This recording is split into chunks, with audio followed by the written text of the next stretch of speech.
place maintenant aux échanges, au débat. Ravi de vous retrouver avec une partie de l'équipe Honesty. Martin Latulippe, bonjour. Bonjour Laura, ça va? Ouais, super bien. Je rappelle que vous êtes conférencier, coach, expert, leader en conscience. Est-ce qu'on peut dire ça comme ça? Oui, en leadership d'inspiration, absolument, oui.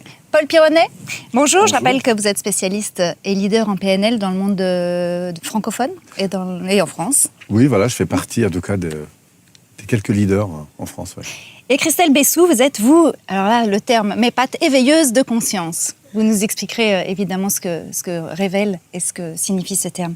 Alors, notre premier débat concerne la définition de la confiance. J'aimerais que vous nous disiez, que vous nous apportiez votre définition de la confiance. Qu'est-ce que la confiance pour vous, la confiance en soi? Marthe.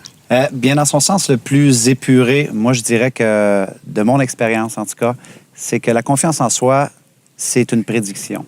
Donc, les gens qui sont habités par une certaine confiance font simplement une prédiction que les choses vont bien se dérouler. Pourquoi? Parce qu'ils ont accumulé des expériences. Ils ont du vécu, leurs parents leur ont transféré un certain système de valeurs, alors que les gens qui n'ont pas cet état de confiance-là, très souvent, font des prédictions beaucoup plus négatives. Je ne pourrais pas y réussir, je ne pourrais pas y parvenir, simplement parce que souvent, ils ne se sont pas donné la permission d'aller vivre et d'aller accumuler des expériences pour gagner des compétences qui mènent à la confiance. Souvent, je trouve qu'on complique beaucoup les choses avec la confiance en soi. On croit que c'est une certitude, qu'on doit constamment être habité par cette émotion-là, alors que les athlètes de ce monde nous montrent que la confiance peut fluctuer et que même eux, très souvent, font une prédiction qu'ils vont remporter une médaille, mais ils peuvent échouer aussi. Mais ils étaient habités par un état de confiance. On va revenir sur cet état de fluctuation. Oui. Je crois que vous en avez parlé de toute façon dans les séquences. Paul Pironnet, si vous deviez donner votre définition de la confiance, ce serait quoi pour vous? Alors, pour compléter ce que dit Martin, parce que je suis évidemment assez d'accord avec lui, enfin même complètement d'accord avec lui, pour moi, l'état de confiance, je dirais que c'est d'abord un état physiologique. Donc, c'est quelque chose que l'on vit, que l'on ressent. Et tout comme on peut sentir de la tristesse, de la colère, de la peur, ça fait partie, en fait, de l'ensemble des fibres émotionnelles dans lesquelles on peut être. Et effectivement, je rejoins beaucoup ce que dit Martin, c'est-à-dire qu'il découle, en fait, cet état d'un processus de communication qu'on a avec nous-mêmes, ce qu'il appelle, lui, une prédiction. Eh bien, c'est une forme de considération que je vais me porter à l'égard de moi-même. C'est une capacité donc, que je ressens, en fait, que je vis à l'égard d'une compétence que je peux avoir dans un domaine comme celui de faire de la cuisine, de parler à un inconnu. Et effectivement, ça va se construire. Et je crois que la confiance, c'est à la fois quelque chose auquel on accède et quelque chose qu'on perd en permanence. Voilà. Et quel que soit le niveau de croissance qu'on ait pu avoir, quelle que soit la reconnaissance qu'on puisse avoir aussi socialement, eh bien, on vit en permanence des moments de doute, des moments de confiance. Voilà, on oscille aussi là-dedans. Christelle Bessou, j'aimerais avoir votre vision de la confiance en soi. Alors effectivement, tout ce qui vient d'être nommé est fort juste. Et je compléterais avec... ce point de l'alignement. En fait, la confiance en soi, ça peut devenir un état d'être à partir du moment où l'être acquiert, développe, travaille son alignement. L'alignement entre les différentes parties qu'il compose. La partie consciente, la partie vraiment humaine et la partie physique. La personnalité, l'ego, le mental, et puis le corps physique. Et l'alignement entre l'âme, la conscience, la personnalité et le corps permet d'être et de maintenir cet état d'être de confiance en soi. Et c'est vraiment quelque chose qui se travaille, puisque comme nous l'avons nommé, la vie fluctue et la confiance en soi aussi. Rien n'est permanent, tout évolue. Donc la confiance en soi est quelque chose qui se travaille. Je rebondis sur ce mot travail. C'est un mot qui vous parle. La confiance en soi doit se travailler. C'est pas inné. On n'est pas avec de la confiance. Je pense qu'on peut avoir un certain bagage. Je pense qu'il faut être lucide avec le fait qu'il y a certains parents qui sont tout simplement exceptionnels, qui vont nous léguer des valeurs, qui vont peut-être nous léguer le cadeau de relever des défis. Donc, on va voir qu'il y a souvent des parents qui vont être surprotecteurs de leur enfant. C'est quoi un parent exceptionnel? Un parent exceptionnel, c'est justement qui n'a pas peur de laisser son enfant explorer ses propres limites, qui n'a pas peur de laisser son enfant subir des échecs pour qu'il puisse apprendre la résilience par lui-même, pour qu'il puisse se donner la permission de ce que moi j'appelle faire des actions imparfaites. parce que, tu sais, l'opposé de la confiance en soi, eh bien, c'est s'emprisonner et avoir peur de faire des erreurs, avoir peur du regard extérieur, avoir peur de louper et par la suite, eh bien, d'entendre des commentaires comme « on t'avait dit, tu rêves en couleur et c'est rien de bon ton projet ». Alors, les gens se bâtissent un peu une prison dorée dans laquelle ils vivent. Il y a beaucoup de parents qui vont bâtir une prison dorée pour leur enfant. Alors, pour moi, je pense que oui, ça peut être inné jusqu'à un certain niveau, mais par la suite, il y a un travail énorme à faire. C'est une quête. Et comme je le mentionnais tantôt et comme mes collègues l'ont mentionné, ça fluctue. Alors, on va voir souvent des athlètes, je vais remporter le championnat, je vais remporter la médaille d'or. Mais tout ça, c'est une spéculation. Il n'y a pas de certitude. Et ça l'impressionne les gens que les gens soient dans cet état-là. Mais en fait, tout ça, ça se pratique. Au fur et à mesure qu'ils se sont pratiqués, se sont entraînés, ils ont été au gym, ils ont fait leurs courses, ils ont embauché un entraîneur. Donc, ils peuvent tout simplement faire une meilleure prédiction. Pourquoi? Parce qu'ils ont fait le travail. Donc, oui, il y a une notion de travail là-dedans, tant dans notre vie personnelle que professionnelle. Et les gens doivent savoir qu'on peut être très confiant dans un domaine. Ça, c'est un gros mythe. Très confiant dans un domaine et c'est très possible d'être non confiant dans un autre. Les gens croient que si on est confiant dans un truc, on est confiant partout. Moi, j'ai eu la chance d'accompagner des top performeurs, des athlètes qui sont hyper confiants et ils ont peur de l'eau. Alors, c'est vraiment important de comprendre ce que Christelle a dit, que oui, ça peut fluctuer, ça peut changer, la vie évolue, mais il faut toujours rester à l'écoute du travail qu'on a à faire sur soi. Si on veut avoir un gain de confiance, il y aura un travail à faire sur soi. Donc, c'est une véritable évolution, Paul Pironnet.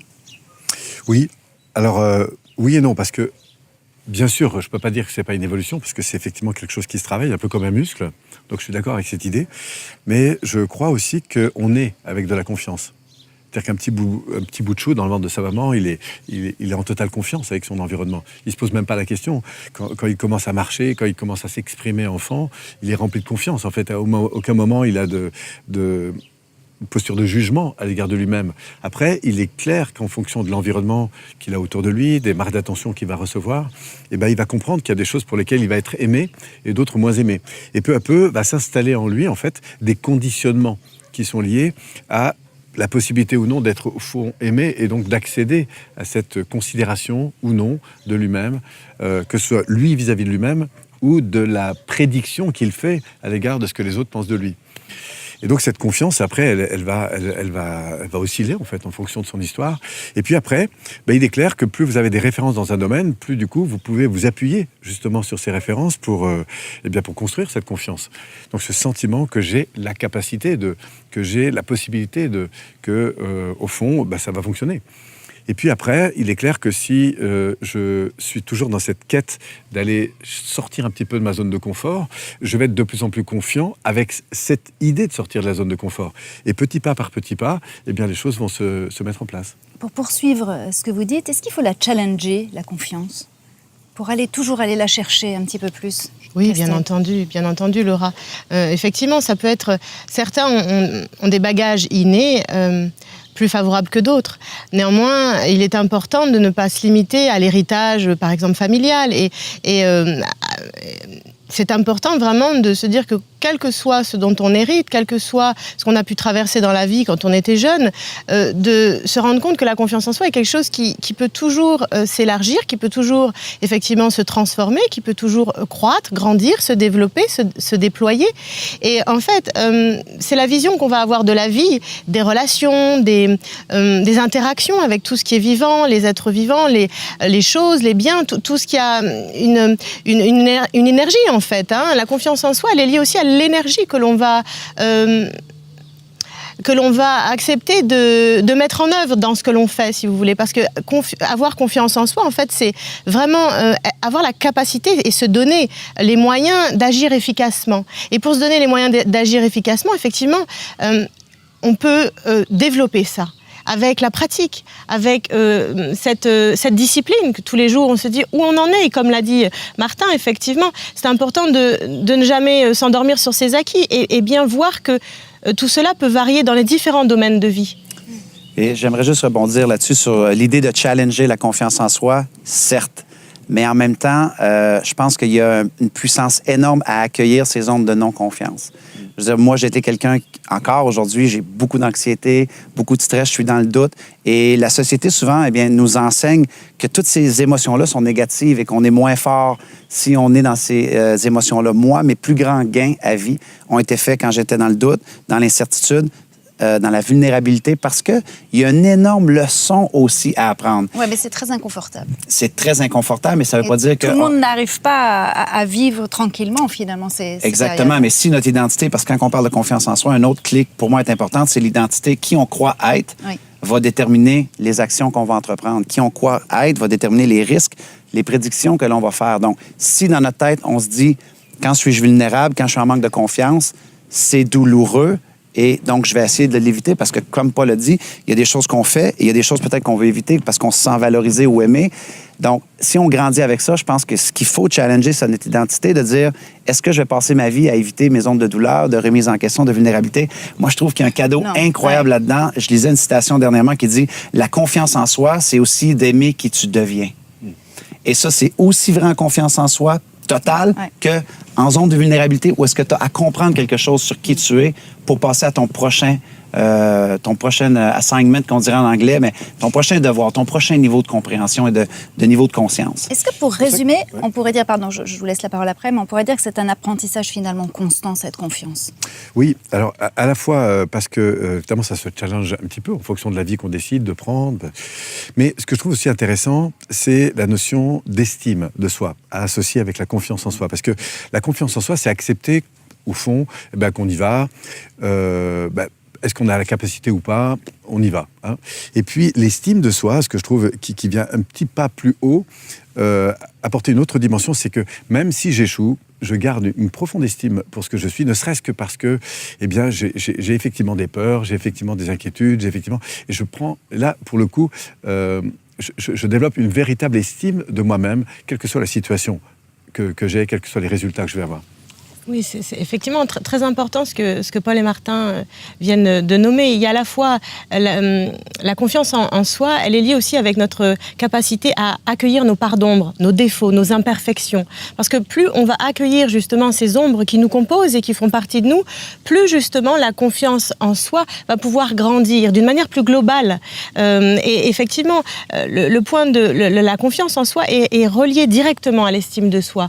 Parce qu'en fait, si vous voulez, la confiance en soi, c'est le fait de se baser sur une estime de soi qui est là le rapport à la valeur, si vous voulez, la valeur, la reconnaissance, la conscience de la valeur que l'on a. Et après, quelle que soit la valeur que l'on va avoir, que ça nous permette d'oser. Hein? Et après, cette valeur, elle se travaille à chaque instant. Parce que même si on a hérité, si on a eu des conditionnements qui ont induit une éducation, des expériences de vie qui ont induit une perception de la valeur, on va dire, tronquée ou déformée ou partielle, alors le travail va permettre, quelle que soit l'estime de soi, de pouvoir passer à l'action. Et puis, comme nous l'avons nommé, de rebondir, de transformer l'échec en réussite et de voir l'échec comme un apprentissage. Est-ce que tout le monde a cette force-là, pour conclure? Est-ce que tout le monde a cette possibilité? Vous parlez de travail, vous parlez d'entraînement. Il faut avoir le courage de ça, à un moment donné. Est-ce que toutes les personnes qui nous regardent ont ce courage-là? Et qu'est-ce que vous pourriez leur dire, leur donner comme message, comme conseil pour qu'ils acquièrent ça? C'est une très bonne question. Je pense que la réponse appartient aux gens qui écoutent de savoir s'ils ont le courage d'entreprendre un tel chemin. Moi, je dirais s'ils ne sont pas là présentement, par contre, de peut-être juste accueillir cette idée-là que c'est possible de peut-être faire un pas dans une direction autre. Évidemment, s'ils sont dans une zone peut-être d'insatisfaction ou de plafonnement, de comprendre que leur blessure ou leur situation, n'est pas unique. Il y a plein de gens qui ont eu des trucs vraiment difficiles et qui ont su rebondir. Mais c'est pour ça qu'un programme comme Honesty a été mis en place pour peut-être proposer des outils, différentes formes d'outils, parce que le développement personnel, c'est très large et très souvent, on est très en surface. Alors maintenant, ils ont accès à plusieurs outils. Donc, au moins de considérer l'idée de dire comment que j'accueille ce qui a été discuté ici et quel chemin que moi, je peux faire. Ça, je pense qu'il y a une grande partie de responsabilisation, que la réponse leur appartient à eux. Pour rebondir sur une phrase que j'aime beaucoup de David Laroche,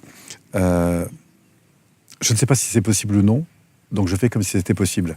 Et c'est peut-être cette clé-là que je donnerais aux personnes pour démarrer. Et puis effectivement, à la réponse, est-ce qu'on a tous en nous ce potentiel de confiance? Pour moi, il est énorme, le potentiel qu'on a. Mais c'est comme un gisement. Pour ça, il faut aller le chercher, il faut le travailler, il faut l'extraire, en fait, en quelque sorte. Le mot de la fin, Christelle, vous appartient. Et c'est vraiment le souhait d'Honesty de pouvoir contribuer, quel que soit où vous en êtes, de pouvoir contribuer à vous apporter tous les outils, toutes les techniques, tous les supports, tout le soutien, parce que vous êtes encadré, vous êtes accompagné pour justement vous ouvrir au champ des possibles, à l'illimité, parce que cet illimité, il est en vous, il est en chacun de nous. Et grâce à ce programme, grâce à cet accompagnement très particulier, alors vous allez pouvoir vous ouvrir à un niveau de confiance en soi infini. Merci à tous les trois. Ça fait plaisir, Laura. C'est un plaisir de vous écouter en tout cas, et on se retrouve la semaine prochaine. Merci.